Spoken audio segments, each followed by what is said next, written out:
Muito bem, estamos de volta aqui no canal Refúgio Teológico ou no canal da Escola de Filosofia Cristã. E se um desses dois canais não estiver funcionando aqui no YouTube, por conta de certos critérios que o YouTube tem em relação à comunidade e suas diretrizes, nosso curso está contido, portanto, ou no Instagram, tá? Ou no Telegram. Então, existem três formas, pelo menos, de esse curso está dando continuidade, assim como os demais. Então, esses são alguns esclarecimentos iniciais. Bem, e novamente, muito bem-vindos ao curso de Escatologia Pentecostal. E hoje nós vamos dar continuidade ao módulo 2, tá? Vocês já receberam a primeira aula do módulo 2 e conteúdos diários nas quintas-feiras, com reprise no sábado. E as dúvidas e questionamentos é feito a tutoria pelo WhatsApp. E a cada 3 meses nós temos a avaliação, tá? E também nós temos um encontro pelo WhatsApp. Tá? No encontro do WhatsApp você pode ter mais dúvidas, enfim, solucionar seus questionamentos também. Hoje nós vamos dar continuidade à nossa leitura, comentário e análise do estudo do curso de Escatologia Pentecostal, utilizando um livro de teor pentecostal, certo? Do autor Ciro Sanches Zimbordi, Erros Escatológicos, tá? Como eu já falei na primeira aula, existe a percepção humana de cada um de nós e todo livro tem isso. O autor tem sua ótica e nós estamos analisando aquilo que for útil, tá? E coerente, certo?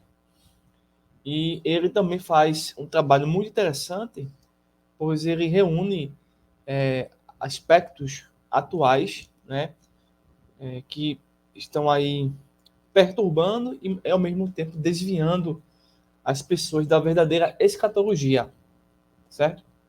Então, achei muito interessante, nesse segundo módulo, trabalhar esse livro, tá, com vocês. Então, assim, de uma forma que vamos ampliando, vamos trabalhando os temas que já estão sendo bem compreendidos no primeiro módulo, tá? Pois são vídeos com temas aleatórios, tá? E aí, a partir do segundo módulo em diante, teremos uma sequência mais sistematizada, tá? Mais organizada em relação à didática e ao conteúdo programático. Pois bem, deixa eu colocar aqui no capítulo 2, tá? Já abordamos o capítulo 1, certo? E no capítulo 2, nós vamos falar sobre o tema que o autor colocou calma, é apenas o começo. Deixa eu colocar aqui para vocês. Deixa eu ver aqui. Pronto. Eu acredito que a visão das palavras aí do PDF, tá? Vocês já receberam esse livro em PDF, tá bom? E vocês estão também acompanhando aqui pela exposição do vídeo, né? Então, acredito que a visão do texto está adequada, ok? Bem, então, como sempre, nós fazemos a leitura do texto, fazemos um comentário e uma reflexão, e perguntas, tá? Então, esse segundo módulo é um pouco mais puxado, é um pouco mais apertado, para a gente poder se especializar, né? Nós estamos aqui tentando nos se especializar, se aprofundar nesse assunto, nesse tema de escatologia, tá? Especificamente a escatologia pentecostal, né? Nós acreditamos. Existem outras escatologias, aquela que o autor do presente livro está refutando, e outras escatologias que não são 100% bíblicas, mas outras igrejas evangélicas admitem, tá? Lá na frente mais a gente vai trabalhar mais essas questões, esses textos, esses conceitos da escatologia. Pois bem, vamos aqui ao PDF. Texto de 2 Timóteo, capítulo 3, versículo 1. Diz assim: sabe, porém, isto, nos últimos dias sobrevirão tempos difíceis. Aí aqui o autor volta com aquela historinha lá do capítulo 1, tá? Ele está criando uma historinha para você acompanhar bem o raciocínio. Então ele retoma a historinha da seguinte forma. Ah, colocou o DVD, querido? Sim, Nete, mas estava enroscando. Eu falei para você que os vídeos piratas sempre dão problema. Agora tá abrindo? Acho que agora sim. Vai rápido então, a pipoca está pronta. Eu estou passando um cafezinho. Tudo isso para me fazer acreditar nessas teorias da conspiração. Então, existe teoria da conspiração, assim, errada, certo? Que não tem sentido nenhum, realmente, mas a psicose humana começa a acreditar nessas teorias da conspiração, né? Vira uma espécie de doença, né? Porém, existe a verdadeira teoria da conspiração, tá? Que em outro momento nós poderíamos trabalhar mais, mas vamos ficar aqui nesse texto. Mas é só para vocês entenderem que existe o aspecto positivo e o aspecto negativo, tá? Mas o autor aqui está trabalhando no aspecto negativo, tá bom? Bem, que é isso, Titere? Você vê segundas intenções em tudo. Desculpe, meu amor, mas eu já dei uma olhada na capa e acho que não vou gostar. Como assim? Aprendi na escola dominical que o fim de todas as coisas não é agora. Temos de esperar o arrebatamento da igreja. E aqui na capa está escrito que o fim já começou. Uma pausa aqui, uma pausa necessária. Perceba que o autor ele é muito saudável, né? Muito sábio, coerente, né? Bíblico. E ele mostra vamos dizer assim, o, o escudo, né? A defesa, né? A retaguarda, a confiança, a sabedoria que nós devemos ter. Por exemplo, chega uma pessoa, um profeta, ele começa a pregar sobre escatologia, né? Só que ele não aborda e não acredita no arrebatamento. Então, tudo que esse profeta estiver dizendo, ou esse mestre e doutor estiver dizendo, e não acreditar no arrebatamento da igreja, automaticamente o seu pensamento, pelo fato de você ter tido uma educação cristã numa escola bíblica dominical com professores sérios, você vai dizer que esse profeta está equivocado. Então a gente vai negar essas palavras que esse profeta está dizendo, porque ele não está baseando no arrebatamento da igreja sua escatologia. E nós aqui acreditamos que os eventos, né, que vão desencadear o fim do mundo, né, propriamente dito, começa propriamente dito no arrebatamento. Sem um arrebatamento, tudo isso que as pessoas estão proferindo ou passam de falácias ou distorções da realidade.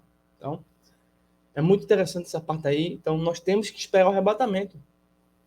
O grande evento extraordinário, de mal de todos os tempos, após o nascimento, morte e ressurreição de Cristo. Após isso, abaixo disso, no caso, é um arrebatamento que vai impactar tudo e a todos. Não vai haver uma explicação humana, a não ser se essa pessoa acreditar na Bíblia.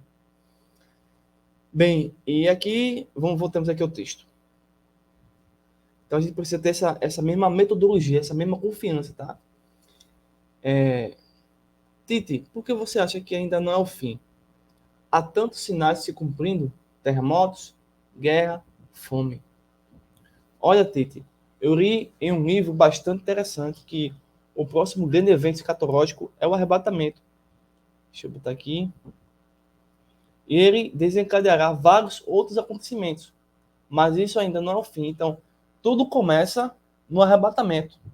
Para depois vir os verdadeiros, os acontecimentos já programados, decretados lá em Daniel, em Apocalipse, em Mateus capítulo 24, por exemplo. Bem, aqui embaixo. O Senhor Jesus mencionou os sinais do fim do mundo e do arrebatamento. São duas coisas, tá? Sinais do fim do mundo e do arrebatamento. Primeiro, essas duas coisas. E muita gente confunde uma coisa com a outra. Veja só. Você tinha me falado desse livro. Onde ele está? Está aqui, títere. Localiza na estante a obra Erros Escatológicos que os pregadores devem evitar da CPAD. Quais são esses eventos que acontecerão antes do fim do mundo? Antes que o mundo acabe. Cesse.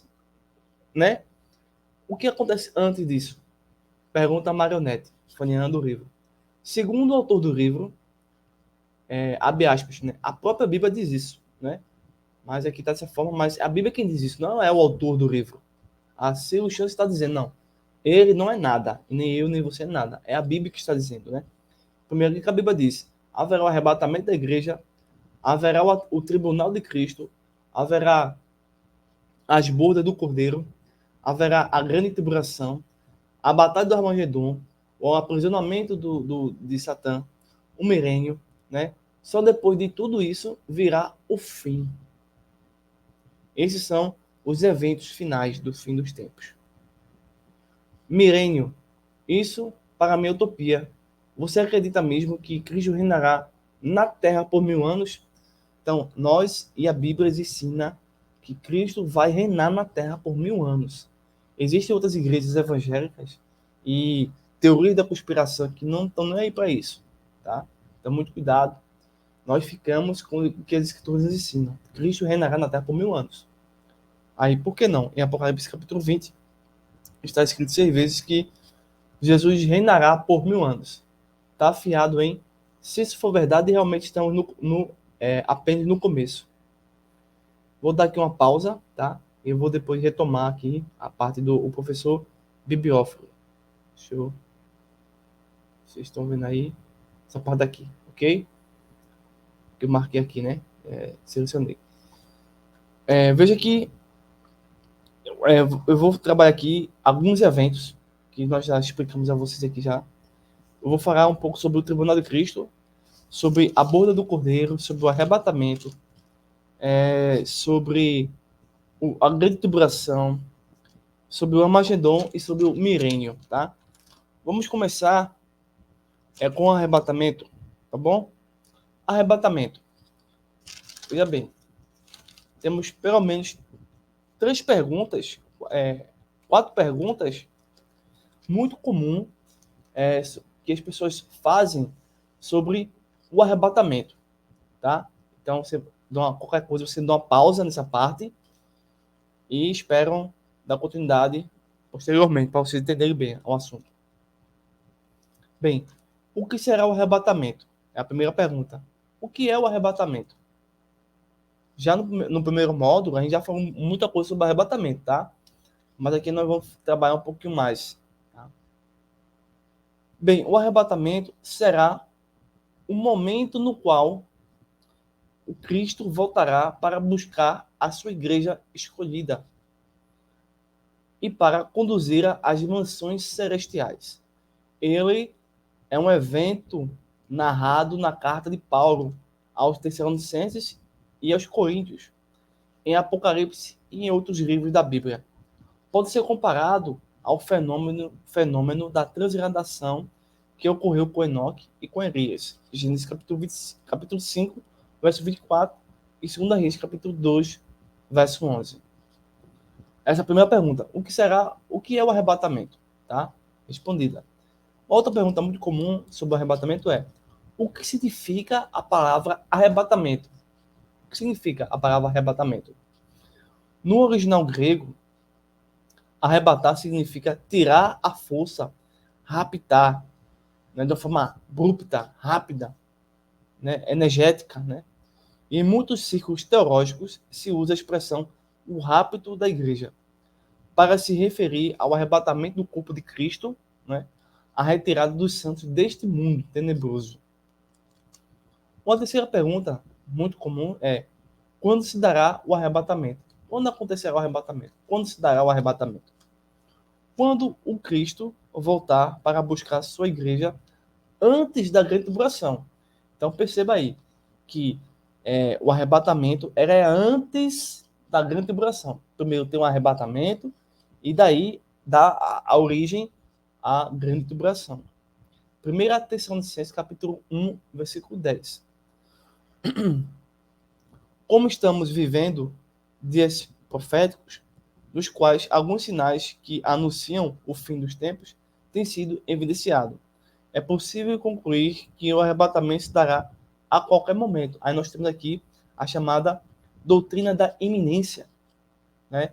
O arrebatamento pode ser a qualquer hora, a qualquer instante, a qualquer momento. A doutrina da iminência. Uma quarta e última... na verdade, não são 4 perguntas, são 5 perguntas comuns, tá? Então, vamos estar a quarta e falta a quinta. Qual o propósito? Qual o objetivo? A finalidade? Por que terá por que existir? Por que é necessário ter o arrebatamento, né? João capítulo 14, versículo 1 ao 3. O propósito do arrebatamento, que é antes da grande tribulação, é que os salvos, aqueles que aceitam o Cristo como seu único e suficiente Salvador, sejam levados para o céu, a fim de viverem eternamente com Ele. Quinta e última pergunta sobre o arrebatamento. Somente quem participa, quem estará, quem é convocado a estar no arrebatamento, quem participa do arrebatamento? Os cristãos, os que entregaram sua vida a Jesus e perseveraram até o fim, obedecendo aos princípios do Evangelho. Estes serão arrebatados com Cristo ao ouvirem o toque da trombeta.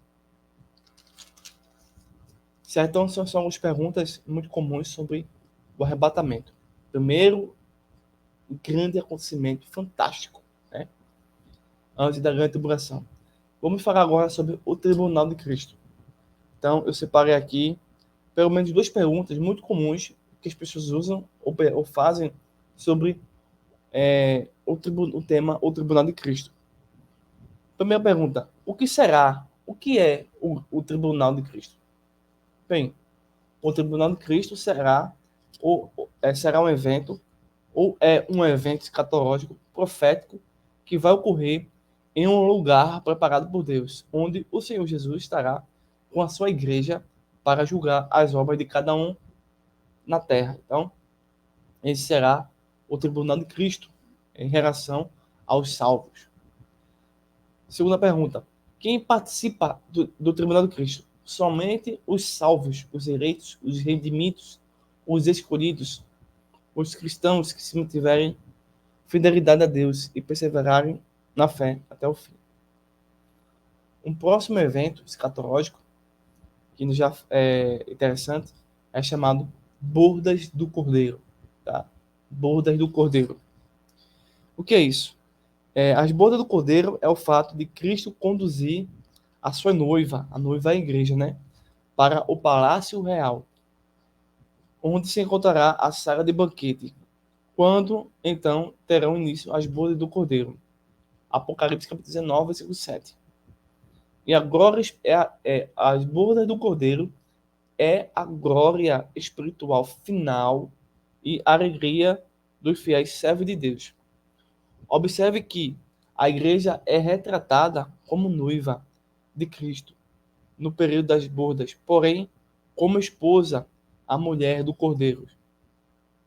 Um período aí de 7 anos, né? Que vai ser um fenômeno muito interessante. Vamos agora falar um pouco sobre a grande tribulação. Algumas perguntas muito comuns sobre a grande tribulação. Separei 3 perguntas. O que é a grande tribulação? De acordo com a palavra de Deus, a grande tribulação será um tempo de sofrimento, de juízo, de perseguição que ocorrerá na terra nos últimos dias. Esse evento é aludido diretamente em Apocalipse, capítulo 6, verso 19, mas também é tratado nos livros de Isaías, Jeremias, Daniel e Malaquias. São um período que nós podemos dividir em dois, basicamente, o período de falsa paz e o período de guerra. Quando tem início a grande tribulação? Qual o início da grande tribulação? De acordo com a visão pré-tribulacionista, nós somos da doutrina pré-tribulacionista, e a grande tribulação ocorre quando o Senhor Jesus arrebatar a igreja. Arrebatamento da igreja, boda de cordeiro, retribulação, o tribunal de Cristo e a grande tribulação. Então, quanto tempo dura a grande tribulação aqui na Terra? 7 anos. 7 anos, certo? Sobre o Armagedon, nós temos aqui também três perguntas sobre o Armagedon. Deixa eu pegar aqui a citação. São perguntas bem comuns sobre alguns temas, eventos escatológicos.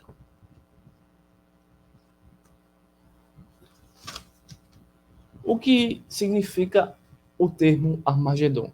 O que é o Armagedon? O termo Armagedon aparece de modo explícito com uma única vez na Bíblia, em Apocalipse 16, verso 16. Diz assim: e os congregaram os exércitos no lugar que em hebreu se chama Armagedon. A expressão Armagedon, de origem hebraica, significa literalmente Monte Megido. No idioma grego, o significado da palavra Armagedon estaria associado à reunião de tropas, Zacarias 14, versículo 2. Tendo em vista a aplicação do texto bíblico, de acordo com alguns linguistas, o termo Megido deriva de uma raiz hebraica, que significa derrubar, matar, cortar, decepar ou matança. Então, isso é o que significa o termo Armagedon. Uma outra pergunta muito comum sobre o Armagedon é: quando ocorre a guerra do Armagedon? Nos últimos dias. De acordo com o Apocalipse, que foi escrito pelo apóstolo João, o ajuntamento dos exércitos dos países que lutarão contra Israel se dará nos últimos dias, durante a grande tribulação. Na metade da semana profética predita por Daniel, o profeta Daniel, o anticristo romperá o pacto de paz estabelecido com Israel. Então começará a grande tribulação. Daniel capítulo 9, verso 27. Nesse tempo, o mundo estará mergulhado em profundas trevas espirituais, com ataques demoníacos, problemas sociais de todo tipo, devastação do planeta por acidentes ecológicos, pragas, epidemias, enfermidades, confusão política, crises financeiras, caos econômico, instabilidade universal. Daniel capítulo 7, verso 25 ao verso 27. Após o anticristo romper o pacto de paz com Israel, ele enviará a Israel e profanará o templo, proclamando-se Deus. Mateus capítulo 24, versículo 15, 2 Tessalonicenses capítulo 2, versículo 4. Em meio a essa crise, muitos judeus fugirão para o deserto. Eles serão representados pela mulher com asas de águia. Apocalipse capítulo 12, versículo 14. Ali haverá um lugar preparado por Deus, onde permanecerão protegidos durante 3 anos e meio. Quando o Senhor voltar e manifestar-se a todos como rei dos reis e dos senhores, que ele irá a Bozrah, que significa aprisco, buscar o seu povo. Miqueias capítulo 2, versículo 12, versículo 13. A palavra profética claramente declara que o Senhor reunirá o remanescente de seu povo como ovelha no aprisco. Uma última pergunta sobre o Armagedon é: quem participa da campanha do Armagedon? Zacarias capítulo 14, versículo 2. De um lado, Jesus e os gemidos que tiveram sido arrebatados por Cristo antes da grande tribulação. E os judeus. Do outro lado, o anticristo e seu exército corruptos. Vamos agora falar um pouquinho sobre o milênio. Separei aqui pelo menos 3 perguntas muito comuns sobre o milênio. Primeira pergunta: no que consiste, no que consistirá o milênio mencionado nas profecias a respeito do fim dos tempos? No que consiste o milênio? O milênio será um período de 1000 anos em que o Senhor Jesus reinará sobre a terra após sua segunda vinda. O sistema de governo será teocrático, do grego theos, theo, Deus, e cracia, governo. Uma outra pergunta sobre o milênio é a seguinte: onde acontecerá o milênio? Onde é o milênio? É no mundo espiritual? É uma fantasia? É uma ideia? É na terra? Onde é? Bem, as escrituras ensinam que é na terra, quando Cristo governar com os crentes fiéis que participam da primeira ressurreição. Apocalipse capítulo 20, verso 6. A última pergunta a respeito do milênio é: o milênio ocorrerá após o julgamento das nações? Apocalipse capítulo 20, versículo 6. Quando acontecerá o milênio? Após o julgamento das nações. Bem, esses foram alguns esclarecimentos, alguns conceitos, alguns sobre os eventos que já abordamos e retomamos e ampliamos aqui. Agora a gente vai voltar aqui à leitura do texto, do PDF, tá? Diz assim: o professor bibliófilo da escola dominical costuma dizer que estamos no começo do fim. Muita gente pensa que os sinais dos tempos são apenas terremotos, tsunamis, guerras.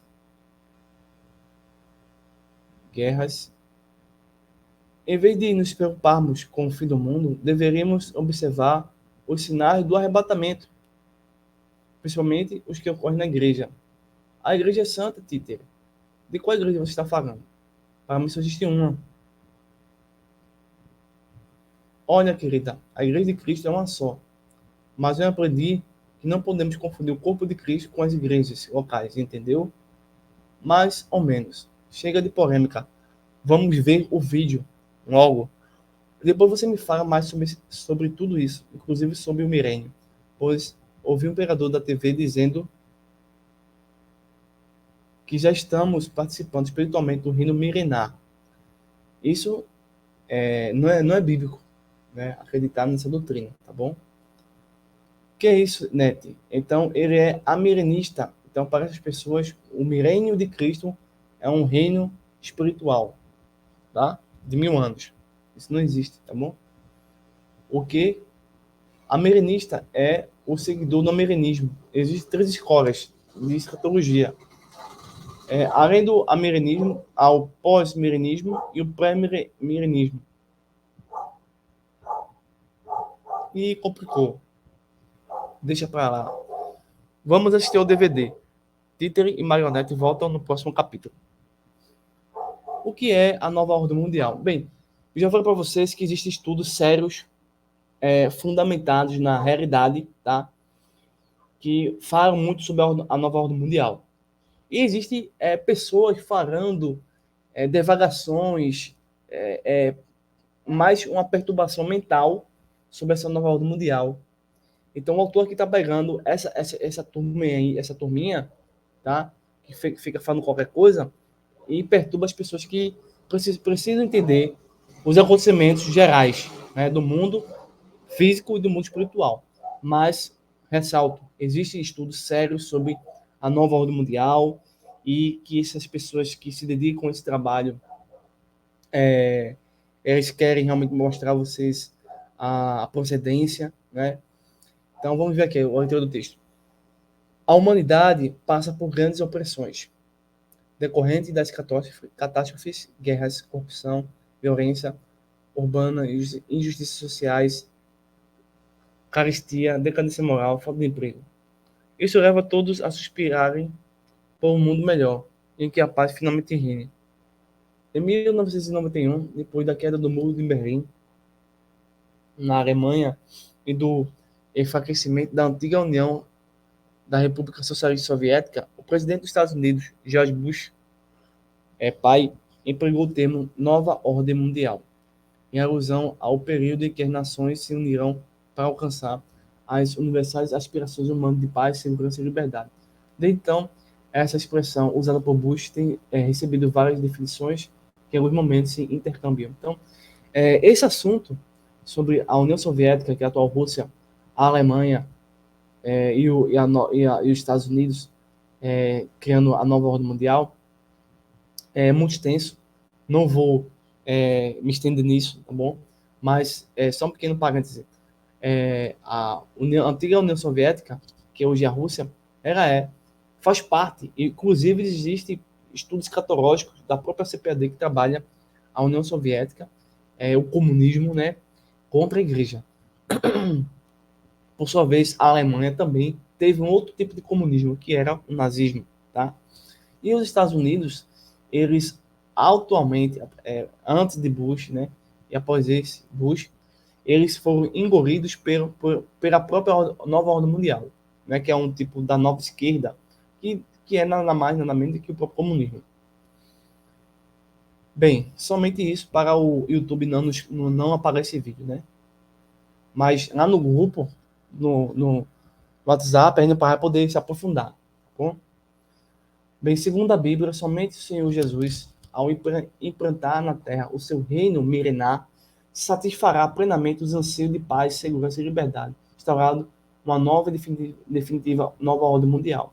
Então, a turma do marxismo, a turma do comunismo, do nazismo, do fascismo, da nova esquerda, do gremicismo e das seitas da nova era, do ocultismo, todos eles pegam realidades espirituais de Cristo, distorcem essa realidade espiritual de Cristo e colocam apenas na esfera social da construção da sociedade palavras interessantes que são de Cristo. E eles retiram Cristo e se apresentam dessa forma para enganar as pessoas. Porém, o reino milenar garante ao ser humano uma completa satisfação biosocial, bioespiritual, biocognitiva, que somente em Cristo nós teremos. O texto diz assim: os esotéricos definem esse desejado período como uma nova era, ou a era do Aquário, por trás da qual existe um movimento político, social, econômico, financeiro, religioso e mundial. As aspirações dos aquarianos por uma nova era são motivadas, sobretudo, pelas ideias propagadas pela Sociedade Teosófica, fundada em 1775, em Nova York, nos Estados Unidos, por Helena Petrovna Blavatsky. As doutrinas e os princípios teosóficos procedem nitidamente de adaptações denunciados antropocêntricos e do paganismo oriental. Eles estão presentes nas falsas religiões, em algumas igrejas pseudo-evangélicas e em boa parte da política e da imprensa, em escolas. Não todos é evidente. Em vários divertimentos, em boa parte dos meios de comunicação de massa, na ciência, na literatura, na indústria, na música e no esporte. Nós temos outro curso chamado o curso de Heresias e Seitas e o curso sobre apologética. Então, nesses dois cursos, que são separados, você pode se aprofundar mais nessa questão da teosofia, das falsas religiões e poder amadurecer o conhecimento e adquirir mais sabedoria e mais entendimento sobre esse assunto, tá bom? Nós temos esse outro curso sobre escatologia, heresias e seitas que abordam essa mulher, essa falsa doutrina. Bem, em escatologia, o termo Nova Ordem Mundial tem sido usado para designar a plataforma de ascensão do anticristo, que deste mundo exercerá o domínio como proposto pelo dragão, que é Satanás. Depois que a igreja sair da terra, Lucas capítulo 21, versículo 36, e Apocalipse capítulo 13 ao 19.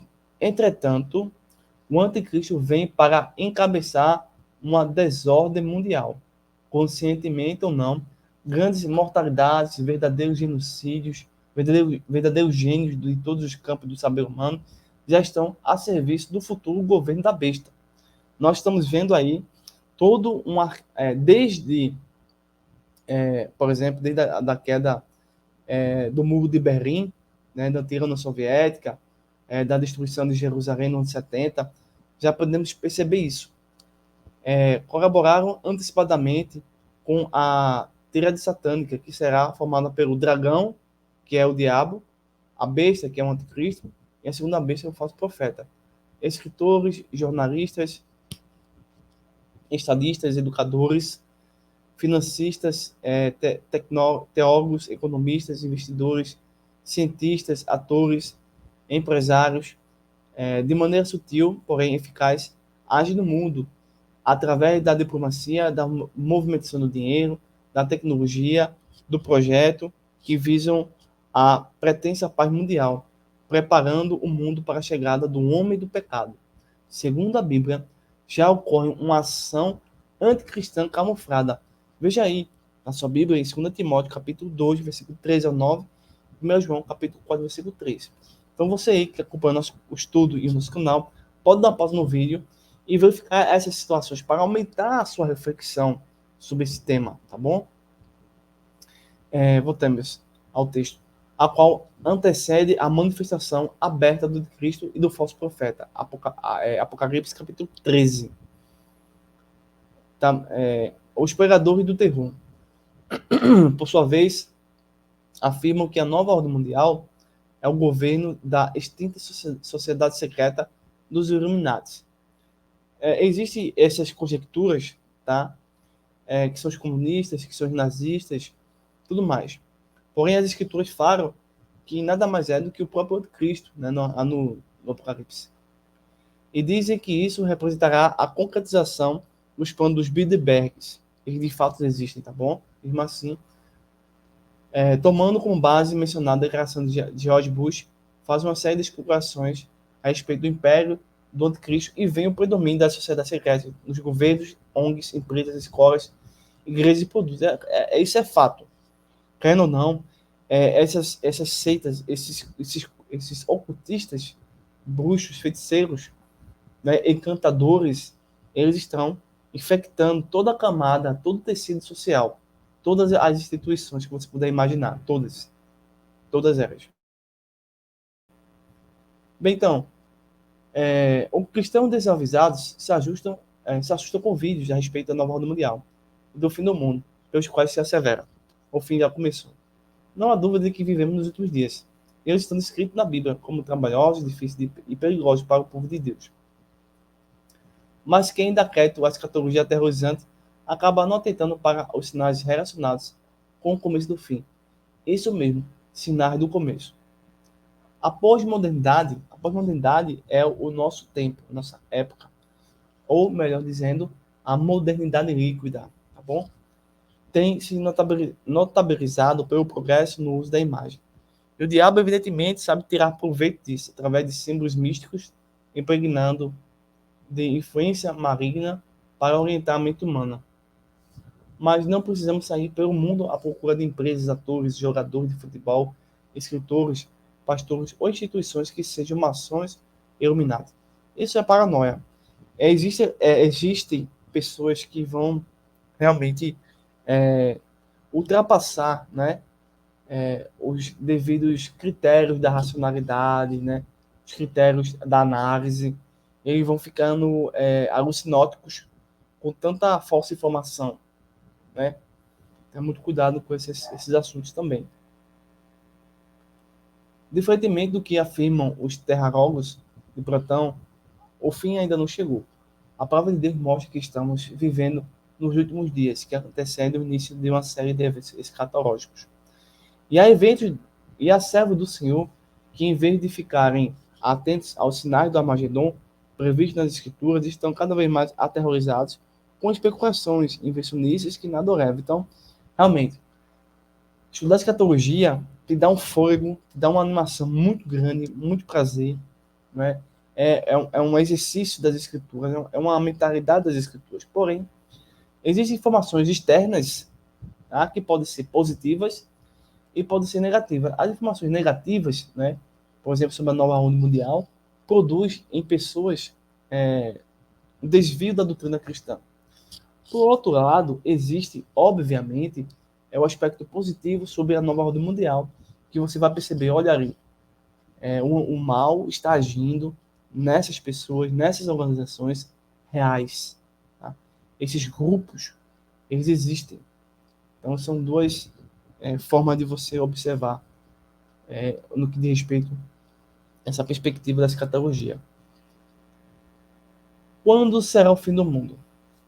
No filme Catástrofe, 2012, estreando John Danny e acho que é Rudy, sob a direção de Holland, e distribuído pela Columbia Pictures em 2009, tomou-se com base o calendário Maia. Então houve um filme sobre o calendário Maia, né? Para se afirmar que grandes catástrofes ocorriam em vários lugares do mundo, gerando um colapso global e ocasionando a destruição do planeta Terra. A mensagem do filme é clara. O mundo pode até não acabar tão cedo, mas precisamos estar preparados para isso. Então, o calendário Maia existe, isso é real. Existe a ficção, né? Então, muito cuidado com essas informações. E todas as sociedades antigas, antes de Cristo e depois de Cristo, sempre desenvolveram pensamentos sobre o fim do mundo.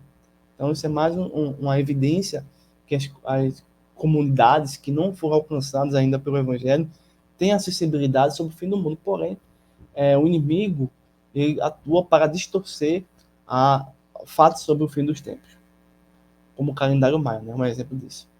Muita gente ficou aterrorizada, ou no mínimo, preocupada com as cenas de 2012. Afinal, o filme mostra que haverá, em breve, não necessariamente 2012, erupções solares, o enfraquecimento do núcleo da Terra, os quais provocarão o deslocamento da crosta terrestre. Isso culminará em grandes emissões de materiais magnéticos de supervulcões, como o Yellowstone nos Estados Unidos, bem como em grandes terremotos e tsunamis em toda parte. É evidente que o Henrique 2012 é ficcional. E não há dúvida de que qualquer previsão sobre o iminente fim do mundo, deixa eu ver aqui, é exagerada, não correspondendo ao que está escrito na palavra profética. Entretanto, canais de TV, por assinatura, não dados ao sensacionalismo, como Discovery Channel, eita, passei demais aqui, né? Natural Geographic, deixa eu subir aqui, Story Channel, também estão produzindo documentários sobre as possibilidades do fim do mundo acabar em destruição total nas próximas décadas. E os recentes terremotos no Haiti e no Japão deixaram muita gente atônita. Obviamente, pessoal, existem manipulações de todos os lados. Manipulação na ciência, manipulação do jornalista, manipulação da religião, manipulação em todos os cantos. Então, a gente precisa realmente ter esse espírito de discernimento, estudar cada vez mais escatologia e se aprofundar, para a gente não ficar seguindo todo o vento de doutrina. Ambientalistas estão preocupados com o crescimento da população global, a ação predatória do ser humano. James afirmou, não se trata meramente de dióxido de carbono em excesso no ar, nem da perda da biodiversidade à medida das florestas são derrubadas. A causa central é o excesso de pessoas, seus animais de estimação e gado, mais do que a Terra consegue suportar. Então, isso aí são informações que as pessoas passam para criar terror na sociedade. São argumentações comunistas, né? Existe até um filme chamado Os 12 Macacos. É uma série e um filme também. Se vocês puderem assistir, vai falar um pouco sobre isso aí. A série é um pouco chatinha, mas depois fica mais chata ainda, mas no começo é interessante. O escritor inglês, formado em medicina, química e biofísica, não defende a ideia de que o mundo acabará em 2012, mas também não descarta a possibilidade de que a Terra seja destruída em pouco tempo. A história da Terra e os modelos climáticos simples, baseados na noção de uma Terra viva, reativa, sugerem que não são mais prováveis mudanças súbitas e surpresas. Se o governo do Reino Unido persistir em forçar os esquemas dispendiosos e nada prático da energia renovável, em breve descobriremos que quase tudo que resta da nossa região rural será usado para a produção de biocombustível, geradores de biogás e parques eólicos de escala industrial. Tudo isso no exato momento em que, enquanto, enquanto tudo isso no exato momento em que precisamos de todo o campo existente para o cultivo de alimentos. Outra preocupação apresentada pelo escritor é o aquecimento global. Então, existem estudos, tá, que desmentem a ideia do aquecimento global. Tá certo? Depois nós podemos falar sobre isso aí no privado. A mera redução da queimada de combustíveis fósseis, do uso de energia e da destruição de florestas naturais não será uma resposta suficiente ao aquecimento global, principalmente porque parece que a mudança climática pode acontecer mais rápido do que somos capazes de reagir a ela. E ela pode ser irreversível. Consideramos o protocolo de Kyoto, foi elaborado há mais de 10 anos, e desde então parece que fizemos pouco mais que gestos quase vazios para deter a mudança climática. Muitos estão preocupados com uma possível guerra nuclear, mas veja o que afirmou Evan Locke: não demorará muito e podemos nos defrontar com uma devastação de alcance planetário, pior até que a guerra nuclear ilimitada entre superpotências.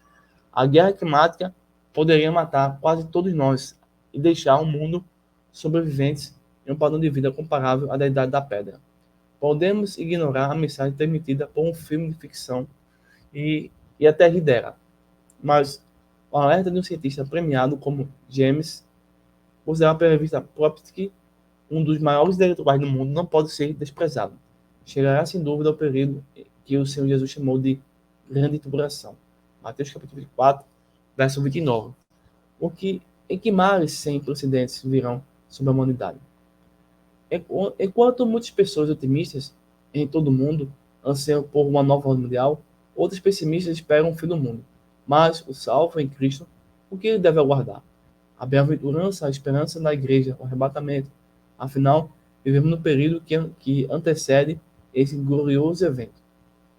Em Mateus capítulo 24, versículo 3, vemos que os discípulos do Senhor, após ouvirem a sua predição de que o templo de Jerusalém seria destruído, profecia que se cumpriu no ano 70 depois de Cristo, lhe fizeram uma indagação tripartida. Diz-nos quando serão essas coisas e que sinal haverá da sua vinda e do fim do mundo. Considerar essas três perguntas é a chave para o entendimento de todo o plano escatológico descrito em Mateus 24, o qual apresenta sinais alusivos ao primeiro século, à segunda vinda e ao fim do mundo. Ao ouvir tal questionamento tríplice de seus discípulos, o Senhor lhe respondeu: cauterai-vos que ninguém vos engane, porque muitos virão em meu nome, dizendo: eu sou Cristo, e enganarão muitos.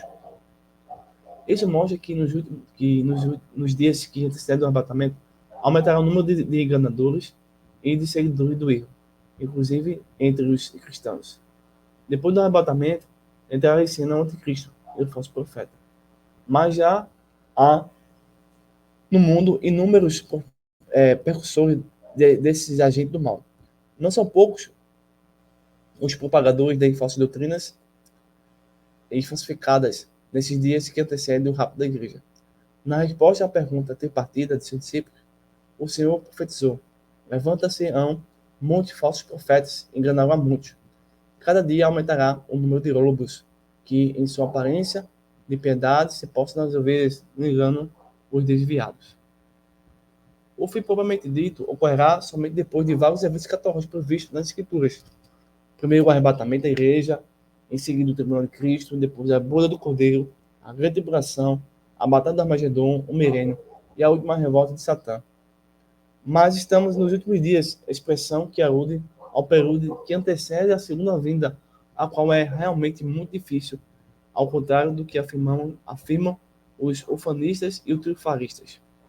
Segundo a palavra de Deus, não devemos nos conformar com este mundo, Romanos capítulo 12, verso 1 ao verso 2. Isto é, com as suas crenças, doutrinas, tendências, atitudes e filosofias, como o hedonismo, materialismo e triunfalismo. Se, por um lado, há pregadores do terror discernimando pânico no meio do povo de Deus. Por outro, existem mestres da fé triunfalistas dizendo a incautas multidões que o arrebatamento da igreja ainda demorará a acontecer. A julgar pelo que o Senhor Jesus disse em Lucas 18, verso 8, podemos concluir que a fé que Deus procura nas pessoas não é a interesseira e egorática fé na fé, usada em benefício próprio para o recebimento de bênçãos. A fé que escanseia nesses tempos de pós-modernos é a que implica confiança, fidelidade e lealdade a Deus. Haja o que houver. Mas a falsa fé, a fé na fé, tem se multiplicado e inúmeros cristãos agem como se Deus tivesse de responder sim a todos os seus pedidos. Ora, a palavra do Senhor ensina-nos a ter uma confiança inabalável. Jó 42, versículo 2. Para que até a nossa reunião com Ele não nos movamos facilmente do nosso entendimento, combatendo o bom combate até o fim. Esse tipo de fé será uma realidade quando o Senhor voltar. Já estamos nos últimos dias, nesses dias que antecedem o arrebatamento da igreja, há falsos mestres. 2 Timóteo, capítulo 4, versículo 3. E inúmeras pessoas enganadas, desviando-se da fé genuína. A menos que atentem para as palavras de Jesus, elas continuarão buscando a prosperidade financeira e a pretensa saúde perfeita como propriedade da vida cristã, além de acreditarem na audição hereditária e na falsa cura interior, resultando de sessões de regressão psicológica. Muitos mestres na fé têm ensinado que o cristão só adoece se estiver em pecado ou dominado pelo diabo, ignorando que nem todas as doenças provêm do maligno. João 9:3, capítulo 11, versículo 4. Afinal, o corpo humano se desgasta naturalmente. Salmo 90, versículo 10, 1 Pedro, capítulo 1, versículo 24. Ainda está sujeito a enfermidades, a despeito de o Senhor Jesus ser poderoso para nos curar, segundo a sua vontade. Ele mesmo faz nosso corpo mortal e corruptível. Em breve, porém, este se revestirá de imortalidade e de incorruptibilidade. Aleluia. Estes últimos dias são tempos de perseguição, mas não para os crentes nominais. Os cristãos que se parecem com os mundanos vivem tranquilamente, como se o paraíso fosse aqui mesmo. O ódio contra o servo do Senhor se dá por causa do nome de Jesus. Se alguém não quiser ser perseguido, é simples. Não ande como Jesus andou. Os crentes perseguidos não são os que estão acomodados, que buscam prosperidade material, mas a convivência amigável com os incrédulos. A profecia concernente ao aconselhamento dos cristãos está relacionado com os praticantes que vivem e pregam o evangelho. Alguns pregadores têm verberado com razão contra emissores de televisão que exibem estereotipos de cristãos em suas novelas. Ao mesmo tempo, muitos evangélicos, para serem aceitos pela sociedade, estão agora tomando a forma do mundo, falando a sua linguagem e procurando mostrar a todos que são apenas pessoas normais, seguidores de uma religião um pouco diferente. Amigos do mundo, são bem tratados pela sociedade, pois que não incomodam, mas o Senhor Jesus disse: então vos hão de entregar para seres atormentados e matar-vos-ão, seres odiados de todas as nações por causa do meu nome. Não podemos ignorar também o que está escrito em Mateus, capítulo 5, verso 11, verso 12. Bem-aventurados sois vós quando vos injuriarem e perseguirem, e mentindo disserem todo mal contra vós, por minha causa. Exultai e alegrai-vos, porque é grande o vosso galardão nos céus. Porque assim perseguiram os profetas que foram antes de vocês. Não é normal sermos bem tratados neste mundo, a menos que nos conformemos com ele, abraçando o pensamento ecumênicos aberto para o mundo inteiro. O ecumenismo prioriza a imparcialidade em detrimento da verdade e tem sido uma das principais estratégias malignas contra a palavra de Deus. A perseguição contra os cristãos pode ocorrer também entre os familiares como o Senhor, e até pelos pais, irmãos e parentes e amigos serem entregues e matarão alguns de vós. Quando alguém se converte de verdade, as potestades do mal se enfurecem, mas a vista do inimigo sabe que um crente de vida ativa é uma ameaça para o domínio das trevas. Por isso, muitos não estão dispostos a ter uma vida atuante. Aqui o autor vai fazer uma explicação a respeito de pessoas, ou adjetivo de pessoas que estão se tornando falsos profetas, apóstolos, ou que se desviaram da doutrina cristã. Aí tem aqui amantes de si mesmos, avarentos, presunçosos, soberbos ou arrogantes, blasfemos e escarnecedores, desobedientes aos pais e mães, ingratos, profanos, sem afeto natural, irreconciliáveis, caluniadores, incontinentes, cruéis, se amam para os bons, traidores, obstinados, orgulhosos, mais amigos dos direitos que amigos de Deus. Então, essa leitura aí vocês podem fazer no seu livro em PDF e em seu livro físico, caso tenha comprado. Tá bom? Nós vamos para essa parte aí, pois é uma explicação que vocês podem depois se aprofundar. A ciência se multiplicará. É comum vermos irmãos procurando com avanços a descoberta como a clonagem, a pesquisa em células troncos, os alimentos transgênicos, e alguns ficam até inseguros quanto à sua fé. Em razão de não aceitarem o fato de Deus tolerar certos experimentos científicos, contrário à verdade da palavra de Deus, e nesses tempos de escatologia aterrorizante, toda e qualquer descoberta atende aos propósitos do Senhor do mundo. Um dos versículos mais lembrados quando se menciona os sinais do arrebatamento da igreja é Daniel 12, verso 4. Embora o termo ciência dessa profecia tenha o sentido de saber, não significa necessariamente avanço tecnológico. Sabemos que uma coisa se relaciona à outra. A tecnologia, na verdade, resulta do estudo sistemático sobre técnicas, processos, métodos, meios, instrumentos e ofício, ou domínio da atividade humana, o que só se torna viável mediante o crescimento do saber. Nesses tempos que antecedem o arrebatamento, os homens têm corrido de um lado para o outro, em busca de novas descobertas, e a ciência continuará a multiplicar para o espanto de muitos. Os avanços científicos não têm sido cada vez mais surpreendentes. Há uma corrida desesperada em busca de respostas. Diante desse quadro, não há como pensarmos que isso esteja ocorrendo por mero acaso, e não em cumprimento da profecia de Daniel. Muitos correrão de uma parte para outra, e a ciência se multiplicará. Há muitos indicadores escatológicos também no âmbito da astronomia, como os grandes sinais dos céus, isto é, provenientes do céu. Os tais não são eclipses ou passagens de cometas, conquanto estes sejam eventos raros, esses grandes sinais. Alguns teólogos encontram nessas profecias respostas para o fenômeno que transcende a compreensão da ciência, como o aparecimento do espaço de objetos voadores não identificados, os OVNIs. Muitos OVNIs avistados são aviões, balões meteorológicos de grande altitude planetária, fenômenos causados por inversões de temperatura, conquanto haja objetos voadores para os quais a ciência não tem explicação, não devemos especular sobre tais coisas incertas. Tampouco nos aterrorizamos por causa delas. Em Gênesis 1, verso 1, vemos que a terra foi posta por Deus em lugar de destaque. Este versículo não precisa mencionar nosso planeta, uma vez que ele já está contido na palavra céus, que inclui as galáxias, os planetas criados por Deus. Isso será suficiente para provar que não há outros planetas habitados, mas em Salmo 115, verso 6, está escrito: os céus são os céus do Senhor, mas a terra deu a ele aos filhos dos homens. O governo norte-americano tem investido milhões de dólares em exobiologia, com quais propósitos? Entender a complexidade do universo e tentar descobrir a existência de seres mais evoluídos e os planetas.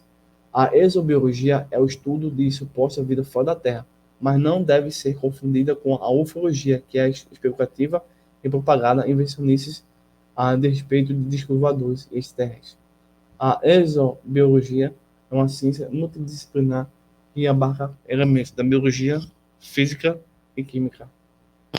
Conquanto a busca por seres mais evoluídos seja inútil, os investimentos astronômicos têm contribuído sobremaneira para o desenvolvimento da tecnologia, beneficiando assim o único planeta habitado na Terra. Na tentativa de encontrar respostas para mistérios que só podem ser desvendados pelo estudo das Escrituras, mediante a revelação do Espírito, os homens têm investido quantias exorbitantes. Até hoje, os pesquisadores não conseguem responder cientificamente a perguntas simples como: quem somos de onde vivemos e para onde vamos. Não chegam a respostas, porém fazem perguntas, outras descobertas impressionantes, que comprovam a veracidade da profecia de Daniel. Acontecerá mesmo um avivamento global? Certo pregador, não me pergunte o nome dele, contou uma experiência, no mínimo blasfema, ao se referir ao suposto avivamento mundial nos últimos dias. Ele disse que, ao ser transportado ao céu, viu Deus o Pai repreendendo Deus o Filho. Isso mesmo, o Pai estava dizendo que o Filho, que ele havia falhado em sua missão, e que por isso deveria arrebatar a igreja imediatamente. Jesus, segundo o pregador, tentou convencer o Pai de que era necessário um grande avivamento antes do rapto da igreja. Mas, irredutível, o Pai lhe disse: para que haja um avivamento global, eu farei de enviar outro em seu lugar, pois tu falhaste. A quem enviarei, e quem há de ir por nós? Quando ouviu isso, o pregador se apresentou e disse: Eis-me aqui, envia-me em mim. Em outras palavras, ele se candidatou a cumprir a missão que nem Jesus teria conseguido realizar. Não quero ser prazeres, mas os que esperam um grande avivamento para os últimos dias precisam saber que um dos maiores sinais do arrebatamento da igreja é a apostasia. Em 2 Timóteo, capítulo 4, versículo 13 ao 4, a palavra de Deus mostra como esse sinal se manifesta nesse tempo do fim. Porque virá tempo em que não suportarão a sã doutrina, mas, tendo comichão nos ouvidos, amontoarão para si doutores conforme a sua própria concupiscência e desviarão os ouvidos da verdade, voltando às fábulas. Muita gente se assustou quando eu disse em meu livro Evangelhos que Paulo jamais pregaria. Engana-se quem pensa que a igreja brasileira está vivendo a sua melhor fase, influenciando essa nação. Hoje, os crentes não incomodam, não influenciam ninguém. Quer dizer, incomodam apenas a igreja da maioria quando o crescimento numérico. Boa parte da igreja evangélica está misturada com o mundo, envolvida em assuntos que não são de sua competência e ainda prega um evangelho contextualizado que agrada a pessoa do mundo, atraindo-as para dentro dos tempos, mas afastando-as da verdade. O verbo apostatar denota abandono consciente da verdade, implica dar as costas, convicta e conscientemente da verdade. Não é isso que estamos vistos, são poucos pastores, pregadores e ensinadores que se mantêm no caminho da verdade. Muitos, como Damas, têm priorizado seus próprios interesses e não a vontade do Senhor. Mas não confunda a apostasia com desvios doutrinários ou comportamentos isolados. Os dias que antecedem o arrebatamento acontecerá, aliás, já está acontecendo rebelião em massa contra a palavra de Deus. Nesses tempos, não são poucos os que se deixam envolver de novo pela corrupção do mundo, permitindo que seu último estado se torne pior que o primeiro. 2 Pedro, capítulo 2, versículo 20. A palavra de Deus assim resume o estado de quem aposta. Porque melhor me fora não conhecer o caminho da justiça do que conhecendo desviar-se do santo mandamento que lhe fora dado.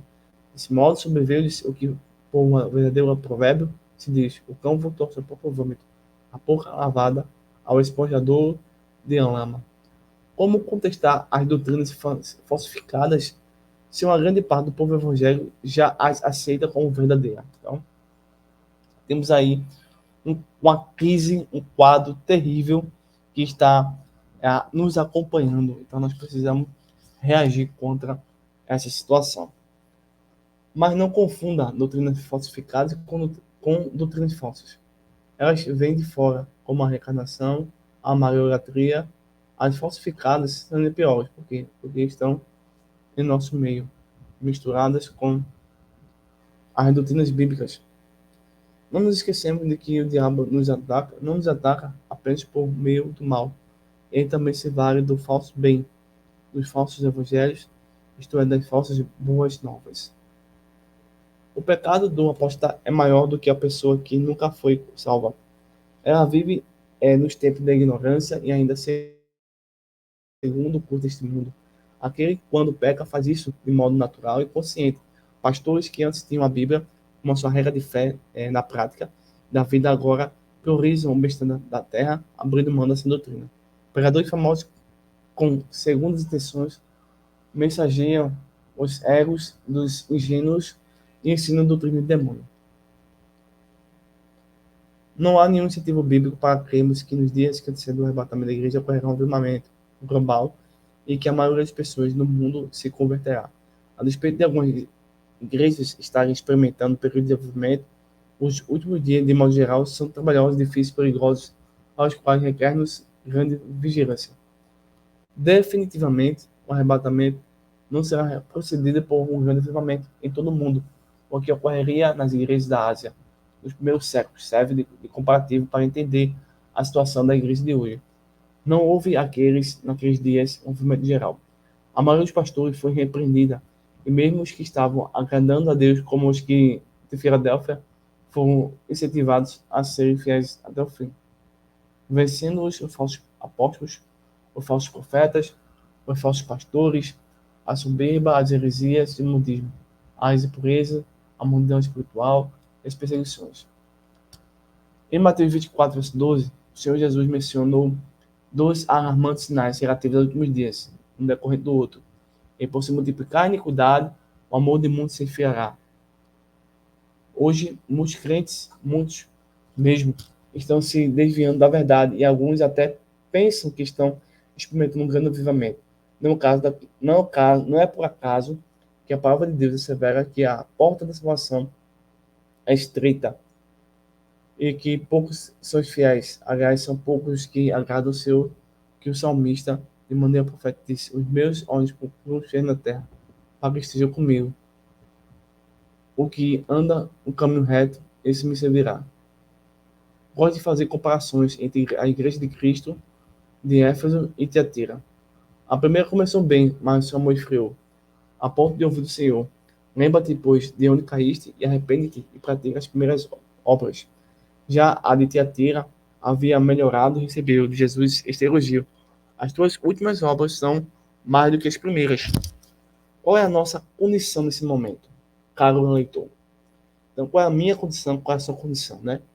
Nessas obras melhoraram ou pioraram? Ensinamentos antigos não servem mais para as mentes pensantes do século XXI. Para os cristãos racionalistas que deixaram o primeiro amor, os ensinadores do passado embasavam seus argumentos numa teologia meramente devocional e ignoravam o exercício filosófico.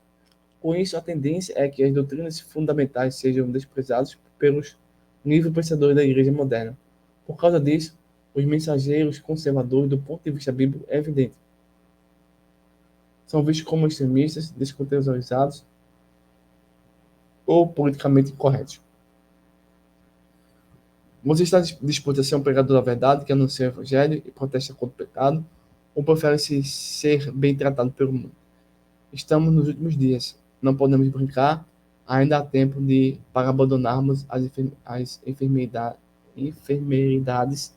Façamos juntos a última oração constante da Bíblia. Ora vem, Senhor Jesus. Apocalipse, capítulo 20, capítulo 22, versículo 20. Então, termina aqui a exposição no capítulo 2. Próximo vídeo, nós vamos falar sobre o capítulo 3. São tantas as tentações, são tantas e tantas conspirações.